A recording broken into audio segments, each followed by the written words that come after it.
आज हर व्यक्ति चाहता है कि हमारी लोग प्रशंसा करें। कई लोग तो इसलिए बहुत पैसे खर्च करते हैं। एक महिला थी, आग लग गई तो पूरा तहस नहस हो गया, सब इधर उधर ढूंढ रहे थे। किसी ने पूछ लिया, अरे ये सोने की चूड़ी कब लाई थी तुम? अरे बोले पहले से पूछ लेते तो। तो कई बार वो प्रदर्शन का जमाना है, लोग कुछ भी बहुत सारे काम करते हैं ना लोग। और अभी अभी तो सोशल मीडिया का युग है, सोशल मीडिया पे हर चीज़ की फोटो डालते लोग। कुछ भी होता है तो कहते क्या करें महाराज जी, दिखाने का जमाना है। तो इस प्रकार से ऐसा काम करते हैं लोग। तो जीवन को अच्छा बनाने के लिए दुनिया के सर्वश्रेष्ठ विचार भी व्यर्थ हैं जब तक कि उन्हें क्रियान्वित न किए जाए। आप विचार करते रहो, कोई चीज़ प्लानिंग, मकान बनाना है तो नक्शा बनवा लिया, बस हो गया। सरकारी काम ऐसे ही होते हैं ना, नक्शे बन जाते हैं, ताला खुदता नहीं है, कागज में ही बन जाता है और पेमेंट भी हो जाता है और सब ऐसे सरकारी काम चलते हैं। तो हम स्वयं को जितनी अच्छी तरह समझेंगे, शांत व सुखी रहना उतना ही सहज हो जाएगा। तो दृष्टिकोण बदलो और प्रसन्न रहो। यदि अपने अंतर मन के विचारों को दबाने की बजाय इन्हें खुलकर व्यक्त किया जाए, कहते ना कि मन में सल रहती ना, सल, उसको कहा है निसल्यो व्रति तत्वार सूत्र में आता है। गांधी जी कहते हैं कि पहले मैं भी गुड़ खाता था। तो लोग बोलते हैं महाराज जी, हम बोलते हैं लोगों को तो समझ में नहीं आता। तो ऐसा नहीं है कि हम लोग भी बोलते हैं तो समझ में आ जाए लोगों को, वक्त पे ही समझ में आता है। कोई इशारे में ही सारा कर देता है। कोई उदाहरण आता है ना ग्रंथ में, पति पत्नी में लड़ाई चल रही थी कि मैं दीक्षा लूंगी, वो कहता है मैं लूंगा। और शायद वो रास्ते से गुजर रहा था, कुछ रास्ते में धन, पैसे वैसे या कुछ रत्न वगैरह मिलते हैं। तो वो कहता है देखो ये डला है, तो कहती तुम्हारी अभी भी दृष्टि उसी पे जा रही है। और दोनों में विवाद हो जाता है। तो पहले पत्नी शायद दीक्षा ले लेती है ना। रामचंद्र जी और सीता के उसमें भी ऐसी आता है ना उदाहरण में कि वो पहले बदनामी करेंगे रामचंद्र जी उनको, बाद में फिर जब रामचंद्र जी ने दीक्षा ले ली तो नमोस्तु हो जाता कई बार ऐसी स्थिति। तो चर्चा चल रही थी कि अपनी गलतियों को देखने और सुधारने से ही व्यक्ति प्रगति के पथ पर आगे बढ़ सकता है। तो विचारों के अनुसार ही बनता है व्यक्ति का व्यक्तित्व। तो निर्धन मनुष्य जो गरीब होता है वह प्रसन्न हो सकता है, पर प्रसन्न मनुष्य निर्धन नहीं हो सकता, यानी गरीब नहीं होता। जो खुश प्रसन्न रहता है ना, तो उसके पास दुनिया की सबसे बड़ी दौलत यही होती है, प्रसन्नता। और आज टेंशन में ही लोग बीमार रहते हैं, खुश हो ही नहीं पाते। तो एक हास्य योग होता है ना, हास्य योग करवाते हैं लोग, हंसते हैं, जाते हैं ना। एक बड़े बड़े शहरों में एक क्लब होते हैं, लाफिंग क्लब। लोग टेंशन में रहते हैं, वहाँ जाके हंसते हैं। एक कोई गैस भी आती है शायद, उस गैस को सूंघ लो तो हंसता रहता है व्यक्ति। और प्रदर्शनी में जाते थे ना, आईना लगे रहते थे ना, तो आईना के सामने जाओगे आप तो ऐसे लगेगा हंस रहे हैं बिल्कुल। तरह तरह की वस्तुएं लोग इस्तेमाल करते हैं। कुशल होते ना, लाफ्टर भी होते ना, लाफ्टर जो कभी भी होते हैं कुछ इस टाइप से। और भी लोग वो हंसाते रहते हैं लोग, जिससे प्रसन्न रहें। बिना उसके प्रसन्न रहो ना, दूसरे की जैसे टैबलेट खानी पड़ती ना, दवाई, उससे रोग ठीक हो उसके पहले ही अपन भोजन में ही वो वस्तुएं लें कि जिससे अपना स्वास्थ्य ठीक रहे। ये तो विटामिन है, जब विटामिन की कमी हो जाती है तो रोग हो जाते हैं, तो दवाई लेनी पड़ती है। वो दवाई से उस विटामिन की पूर्ति होती है। और पहले से ही तुम, अब जैसे रस त्याग होते हैं ना अपने यहाँ, रस त्याग, एक एक दिन का एक एक रस रखा है। क्यों रखा है? जिससे शरीर में कमी भी नहीं होगी, ब्लड कंट्रोल रहेगा, ब्लड प्रेशर, शुगर कंट्रोल रहेगी। ये वैज्ञानिक कारण है। इसमें वैज्ञानिक कारण है कि जो भी व्यक्ति रस त्याग करेगा तो उसकी ये सब चीज़ें बढ़ती नहीं हैं और पहले ही से ही व्यवस्थित रहता है। इसलिए एक एक दिन एक रस का त्याग करते रहते हैं लोग। कभी हरि का त्याग करते हैं अष्टमी चतुर्दशी को, अष्टानिका में, दशलक्षण पर्व में और भी अनेक अवसरों पर।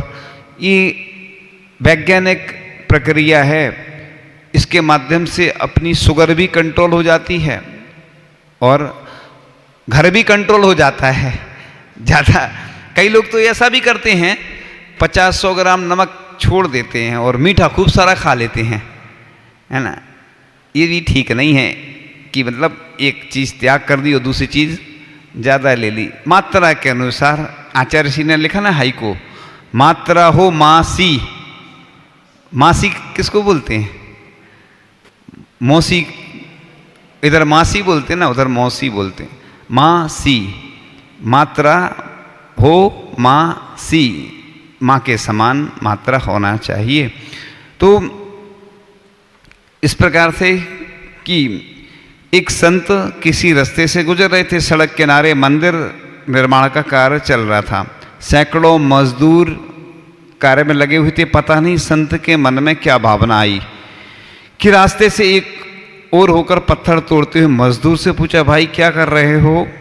तीखी निगाहों से घूरते हुए मजदूर ने कहा, दिखता नहीं पत्थर तोड़ रहा हूँ। कुछ आगे बढ़कर संत ने पुनः एक मजदूर से पूछा, भाई क्या कर रहे हो? मजदूर ने कहा, पेट पाल रहा हूँ। संत थोड़ा और आगे बढ़े और तीसरे मजदूर से पूछा, भाई क्या कर रहे हो? उसने प्रसन्नता से भरकर कहा, ओ भाग, मैं मंदिर बना रहा हूँ। देखो तीनों ने अलग अलग जवाब दिया, क्रिया एक है पर तीनों का दृष्टिकोण अलग अलग है। एक पत्थर तोड़ रहा है, दूसरा पेट पाल रहा है, तीसरा मंदिर बना रहा है। ऐसे कई बार अपन को गुस्सा आ जाती, कोई कुछ पूछता है, बच्चे वगैरह, या कुछ दिख नहीं रहा क्या तुम्हें हम क्या कर रहे हैं। और कई लोग बच्चों को समझाते हैं, उनके अंदर जिज्ञासा रहती है, तो उसको जिज्ञासा को भी शांत करना जरूरी होता है। तो संसार में सब जीते हैं। एक जीरा होता ना, जीरा भी जी रहा है और हम भी जी रहे हैं, वो एक इंद्री है। सबके जीने के तरीके अलग अलग होते हैं। इसी को लाइफ मैनेजमेंट बोलते हैं कि जीवन जिए तो ऐसे जिए जिसमें कुछ आस हो, थोड़ी परेशानी हो, थोड़ा दुख का एहसास हो। तो सब अपनी अपनी लाइफ स्टाइल है, सबकी जीने की एक शैली अलग अलग होती है। संत भी अपने आप में जीते हैं और गृहस्थ भी अपने आप अपने हिसाब से जीते रहते हैं। अब सबका जीने का तरीका होता है अलग अलग, सबकी भोजन शैली भी अलग होती है, वस्त्र की शैली भी अलग होती है। इसी को तो बोलते हैं लाइफ स्टाइल, यानी कैसे अपना जीवन हम जिए, अपने जीवन को ऐसा व्यवस्थित करें कि जिससे हमारा जीवन भी अच्छा बने और हमें देखकर दूसरे लोग भी हमसे जीवन जीने की कला सीखें। आर्ट ऑफ लिविंग, इसको क्या बोलते हैं? Art of living.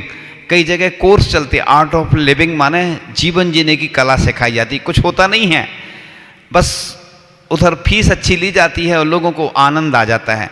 लोग यही तो बोलते हैं कि देखो अपने यहाँ कितनी अच्छी अच्छी चीज़ें बताई जाती है, लेकिन लोग स्वीकार नहीं करते। और कई जगह जाते हैं लोग, इतनी ज़्यादा हाई फाई वहाँ की फीस होती है और लोग जाते हैं, आनंद आ गया, वाह, पैसा खर्च हो जाए तो वाह। एक सबसे अच्छा शब्द लगता है इधर का, वाह, है ना कही रियो है, ना कही रियो है। एक कोई भी चीज़ को मना करते ना तो ना कही रियो है। एक वाह ऐसे उधर बोलते ना, बुंदेलखंड में हो, कुछ भी होता ना हो, ऐसे वाह। तो लाइफ मैनेजमेंट यानी जीवन जीने की कला, तो बस इस प्रकार से व्यक्ति का दृष्टिकोण अलग अलग होता है। तो सोच को बदलोगे तो सारी दुनिया बदल जाती। एक गिलास आधा भरा है और कोई से पूछो तो वो कहेगा आधा खाली है। एक गिलास है आधा उसको भरा दिख रहा है किस दूसरे व्यक्ति, और दूसरा व्यक्ति तीसरा व्यक्ति अगर देखता है तो वो कहेगा आधा खाली है। तो ये नज़रिया व्यक्ति का जैसा होता है वैसे ही उसको दिखने लगता है। तो जो दुनिया को बदलने की नहीं अपने को बदलने की चिंता करता है वह जीवन के प्रति वफादार होता है। आज पूरी दुनिया में जो लड़ाई झगड़ा होते हैं वो इसीलिए होते हैं कि हर व्यक्ति, अब टीवी चल रही है तो चैनल की लड़ाई होती है ना, कई बार कौन सा चैनल, वो कहेगा हमें ये देखना, वो कहेगा हमें देखना, उसी पर लड़ाई हो जाती है। और भी कई ऐसे छोटे छोटे, भोजन में हैं, तुमने ऐसा नहीं बनाया, किसी को नमक ज़्यादा पसंद है, किसी को कम, अब उसी पर लड़ाई हो जाती, तुमने ये नहीं बनाया, वो नहीं बनाया।